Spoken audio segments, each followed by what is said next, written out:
जय माता दी सभी भक्तों को आप सभी का एक बार फिर से स्वागत है हमारे YouTube चैनल केशु शॉर्ट्स में।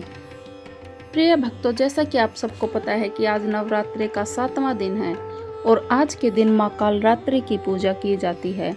इस वीडियो में हम जानेंगे कि माँ कालरात्रि की क्या महिमा है, क्या उनका रूप है और उनकी व्रत कथा।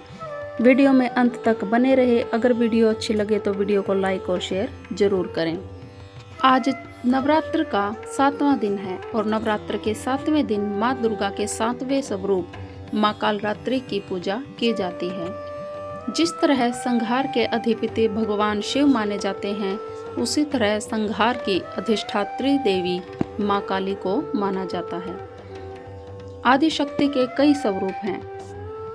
मान्यता है कि शुंभ निशुंभ के वध के समय माँ के शरीर से एक तेज पुंज बाहर निकल गया था। इसी वजह से उनका रंग काला पड़ गया और तभी से सारा संसार उन्हें काली कहने लगा।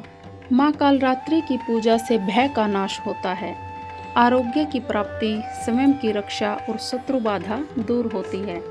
मान्यता है कि इनकी विधिवत उपासना से तंत्र मंत्र का सारा प्रभाव समाप्त हो जाता है। देवी काली की पूजा का उपयुक्त समय रात्रि काल का होता है, लेकिन नवरात्र के शुभ दिनों में कभी भी इनकी किसी भी क्षण पूजा की जा सकती है। राहु और केतु जैसे पाप ग्रहों से मुक्ति के लिए माँ की उपासना करना बहुत लाभकारी माना जाता है। माँ काली की पूजा करते समय पूजा विधि और बरती जाने वाली सावधानियाँ। नवरात्र के 7वें दिन माँ कालरात्रि की पूजा की जाती है। इसके लिए सबसे पहले सुबह उठकर स्नान करें, साफ वस्त्र धारण करें, फिर माँ कालरात्रि की प्रतिमा को गंगा जल से स्नान कराएं। इसके बाद माँ को रोली, कुमकुम, धूप, दीप, अक्षत, सुगंध आदि अर्पित करें। इसके बाद माँ को गुड़ चने का भोग लगाएं। देवी को गुड़ की मिठाई या गुड़ से बनी चीजों का भी भोग लगाया जा सकता है। माँ दुर्गा के कुल 9 रूप हैं, जिनकी पूजा नवरात्र के 9 दिनों में की जाती है और नवरात्र के 7वें दिन माँ कालरात्रि की पूजा की जाती है, जिसे महासप्तमी भी कहा जाता है। माँ दुर्गा ने ये अवतार बुराई का नाश करने के लिए लिया था। उन्होंने ये अवतार धारण शुभ निशुंभ और रक्त बीज जैसे दानवों का वध करने के लिए किया था। माँ दुर्गा के इस रूप को सबसे शक्तिशाली माना गया है। इनके शरीर का रंग घने अंधेरे की भांति काला है और माता के अत्यंत लंबे केश खुले और बिखरे हैं। माँ कालरात्रि के गले में विद्युत की तरह चमकने वाली माला सुशोभित है। 4 भुजाओं वाली कालरात्रि देवी गधे पर मंडित रहती हैं। इनके बाएं हाथ में लोहे का कांटेदार अस्त्र अलंकृत है और दूसरे में एक कतार है। माँ कालरात्रि का दायां हाथ हमेशा ऊपर की तरफ उठा रहता है, जो लोगों को सदैव अपने आशीर्वाद से सुसज्जित रखता है। उनका निचला हाथ भक्तों को आश्वासन देने के लिए है कि वह माता के संरक्षण में भय मुक्त होकर रह सकते हैं। माता को गुड़ का भोग अति पसंद है। उन्हें लाल रंग के वस्त्र और रात रानी के फूल भी अत्यंत प्रिय हैं। एक बार दैत्य शुंभ, निशुंभ और रक्त बीज ने अपना आतंक तीनों लोकों में फैलाना शुरू कर दिया था। उस वक्त सभी देवगण भगवान शिव के पास गए। जब भगवान शिव ने सभी देवताओं को चिंतित देखा तो उनसे उनकी चिंता का कारण पूछा। तब देवताओं ने शिव शंकर से कहा, हे भोलेनाथ, शुंभ, निशुंभ और रक्त बीज नामक दानवों ने अपने उत्पात से हम सभी को परेशान कर रखा है। कृपा कर हमारी मदद करें। यह सुनते ही भोलेनाथ ने अपने समीप बैठी माता पार्वती की ओर देखा और उनसे उन दानवों का वध करने की प्रार्थना की। भगवान शंकर की विनती सुनकर देवी पार्वती उनके सामने नतमस्तक होकर उनका आशीर्वाद लिया और वहां से जाने की आज्ञा मांगी और दानवों का वध करने निकल पड़ी। माता पार्वती ने दानवों का वध करने के लिए माँ दुर्गा का रूप धारण किया। इस रूप में वह सिंह पर सवारी करती हुई अति मनमोहक और शक्तिशाली प्रतीत हो रही थी। माता को देख सभी राक्षस अचंभित हो गए। उन तीनों ने माता के साथ एक घमासान युद्ध शुरू किया। दैत्यों ने अपना पूरा बल लगा दिया, परंतु माता के सामने टिक नहीं पाए। इसके पश्चात आदिशक्ति ने शुंभ और निशुंभ का वध किया। इसके बाद माँ ने रक्त बीज के साथ युद्ध करना शुरू किया।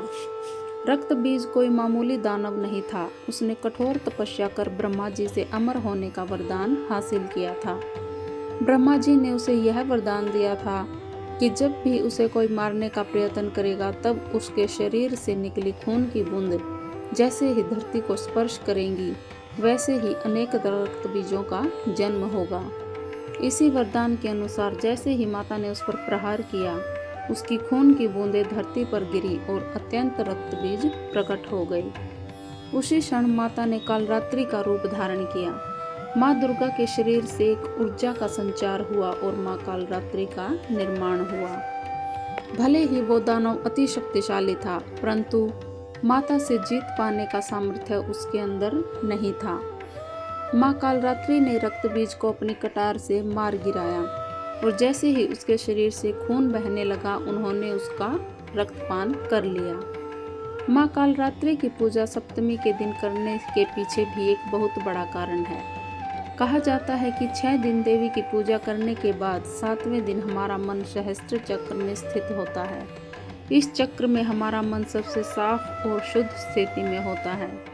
इस वक्त कालरात्रि की पूजा करने से हमें ब्रह्मांड की सभी सिद्धियों की प्राप्ति होती है और सारी असुरी शक्तियां हमसे दूर भाग जाती हैं। माँ कालरात्रि की आराधना करने के लिए कुछ मंत्र इस प्रकार हैं। ओम देवी कालरात्रे नमः। इस मंत्र का अर्थ है, ओम के समान निर्विकारी माँ कालरात्रि दुख रूपी अंधकार का नाश करने वाली है। दुष्टों व राक्षसों का अंत करने वाली माँ हम सबका कल्याण करें। देवी दुर्गा का यह कालरात्रि रूप शुभ फल देता है, इसलिए माँ को शुभंकरी भी कहा जाता है। माँ कालरात्रि के ब्रह्मांड के समान गोल नेत्र हैं। अपनी हर श्वास के साथ माँ की नासिका से अग्नि की ज्वाला निकलती है। अपने 4 हाथों में खड़ग लोहे का अस्त्र अभय मुद्रा और वर मुद्रा किए हुए माँ अपने वाहन गृध पर सवार हैं। माँ दुर्गा का यह अति शक्तिशाली रूप हमें यह सिखाता है कि बुराई कितनी भी शक्तिशाली क्यों न हो, परंतु उसे अच्छाई के आगे घुटने टेकने ही पड़ते हैं। जो इंसान सच्चे मन से माँ की पूजा करेगा, माँ किसी न किसी रूप में अवतरित होकर उनके जीवन से सभी बुराइयों का नाश करेगी। तो ये थी माँ कालरात्रि की कथा। अगर आपको कथा पसंद आई हो तो वीडियो को लाइक और शेयर जरूर करें और चैनल को सब्सक्राइब करना ना भूलें। जय माता दी। माँ दुर्गा के कुल 9 रूप हैं, जिनकी पूजा नवरात्र के 9 दिनों में की जाती है और नवरात्र के 7वें दिन माँ कालरात्रि की पूजा की जाती है, जिसे महासप्तमी भी कहा जाता है।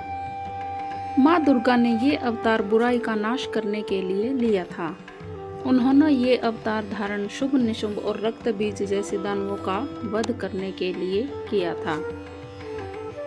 माँ दुर्गा के इस रूप को सबसे शक्तिशाली माना गया है। इनके शरीर का रंग घने अंधेरे की भांति काला है और माता के अत्यंत लंबे केश खुले और बिखरे हैं।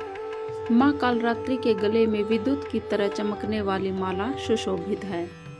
4 भुजाओं वाली कालरात्रि देवी गधे पर मंडित रहती हैं। इनके बाएं हाथ में लोहे का कांटेदार अस्त्र अलंकृत है और दूसरे में एक कतार है। माँ कालरात्रि का दायां हाथ हमेशा ऊपर की तरफ उठा रहता है, जो लोगों को सदैव अपने आशीर्वाद से सुसज्जित रखता है। उनका निचला हाथ भक्तों को आश्वासन देने के लिए है कि वह माता के संरक्षण में भय मुक्त होकर रह सकते हैं। माता को गुड़ का भोग अति पसंद है। उन्हें लाल रंग के वस्त्र और रात रानी के फूल भी अत्यंत प्रिय हैं। एक बार दैत्य शुंभ, निशुंभ और रक्त बीज ने अपना आतंक तीनों लोकों में फैलाना शुरू कर दिया था। उस वक्त सभी देवगण भगवान शिव के पास गए। जब भगवान शिव ने सभी देवताओं को चिंतित देखा तो उनसे उनकी चिंता का कारण पूछा। तब देवताओं ने शिव शंकर से कहा, हे भोलेनाथ, शुंभ, निशुंभ और रक्त बीज नामक दानवों ने अपने उत्पात से हम सभी को परेशान कर रखा है। कृपा कर हमारी मदद करें। यह सुनते ही भोलेनाथ ने अपने समीप बैठी माता पार्वती की ओर देखा और उनसे उन दानवों का वध करने की प्रार्थना की। भगवान शंकर की विनती सुनकर देवी पार्वती ने उनके सामने नतमस्तक होकर उनका आशीर्वाद लिया और वहां से जाने की आज्ञा मांगी और दानवों का वध करने निकल पड़ी। माता पार्वती ने दानवों का वध करने के लिए माँ दुर्गा का रूप धारण किया। इस रूप में वह सिंह पर सवारी करती हुई अति मनमोहक और शक्तिशाली प्रतीत हो रही थी। माता को देख सभी राक्षस अचंभित हो गए। उन तीनों ने माता के साथ एक घमासान युद्ध शुरू किया। दैत्यों ने अपना पूरा बल लगा दिया, परंतु माता के सामने टिक नहीं पाए। इसके पश्चात आदिशक्ति ने शुंभ और निशुंभ का वध किया। इसके बाद मां ने रक्त बीज के साथ युद्ध करना शुरू किया। रक्त बीज कोई मामूली दानव नहीं था। उसने कठोर तपस्या कर ब्रह्मा जी से अमर होने का वरदान हासिल किया था। ब्रह्मा जी ने उसे यह वरदान दिया था कि जब भी उसे कोई मारने का प्रयत्न करेगा, तब उसके शरीर से निकली खून की बूंद जैसे ही धरती को स्पर्श करेंगी, वैसे ही अनेक रक्त बीजों का जन्म होगा। इसी वरदान के अनुसार जैसे ही माता ने उस पर प्रहार किया, उसकी खून की बूंदें धरती पर गिरी और अत्यंत रक्त बीज प्रकट हो गए। उसी क्षण माता ने कालरात्रि का रूप धारण किया। माँ दुर्गा के शरीर से एक ऊर्जा का संचार हुआ और माँ कालरात्रि का निर्माण हुआ। भले ही वो दानव अति शक्तिशाली था, परंतु माता से जीत पाने का सामर्थ्य उसके अंदर नहीं था। माँ कालरात्रि ने रक्त बीज को अपनी कटार से मार गिराया और जैसे ही उसके शरीर से खून बहने लगा, उन्होंने उसका रक्तपान कर लिया। माँ कालरात्रि की पूजा सप्तमी के दिन करने के पीछे भी एक बहुत बड़ा कारण है। कहा जाता है कि 6 दिन देवी की पूजा करने के बाद 7वें दिन हमारा मन सहस्त्र चक्र में स्थित होता है। इस चक्र में हमारा मन सबसे साफ और शुद्ध स्थिति में होता है। इस वक्त कालरात्रि की पूजा करने से हमें ब्रह्मांड की सभी सिद्धियों की प्राप्ति होती है और सारी असुरी शक्तियां हमसे दूर भाग जाती हैं। माँ कालरात्रि की आराधना करने के लिए कुछ मंत्र इस प्रकार हैं। ओम देवी कालरात्रे नमः। इस मंत्र का अर्थ है, ओम के समान निर्विकारी माँ कालरात्रि दुख रूपी अंधकार का नाश करने वाली है। दुष्टों व राक्षसों का अंत करने वाली माँ हम सबका कल्याण करे। देवी दुर्गा का यह कालरात्रि रूप शुभ फल देता है, इसीलिए माँ को शुभंकरी भी कहा जाता है। माँ कालरात्रि के ब्रह्मांड के समान गोल नेत्र हैं। अपनी हर श्वास के साथ माँ की नासिका से अग्नि की ज्वाला निकलती है। अपने 4 हाथों में खड़ग लोहे का अस्त्र, अभय मुद्रा और वर मुद्रा किए हुए माँ अपने वाहन गृध पर सवार हैं। माँ दुर्गा का यह अति शक्तिशाली रूप हमें यह सिखाता है कि बुराई कितनी भी शक्तिशाली क्यों न हो, परंतु उसे अच्छाई के आगे घुटने टेकने ही पड़ते हैं। जो इंसान सच्चे मन से माँ की पूजा करेगा, माँ किसी न किसी रूप में अवतरित होकर उनके जीवन से सभी बुराइयों का नाश करेगी। तो ये थी माँ कालरात्रि की कथा। अगर आपको कथा पसंद आई हो तो वीडियो को लाइक और शेयर जरूर करें और चैनल को सब्सक्राइब करना ना भूलें। जय माता दी।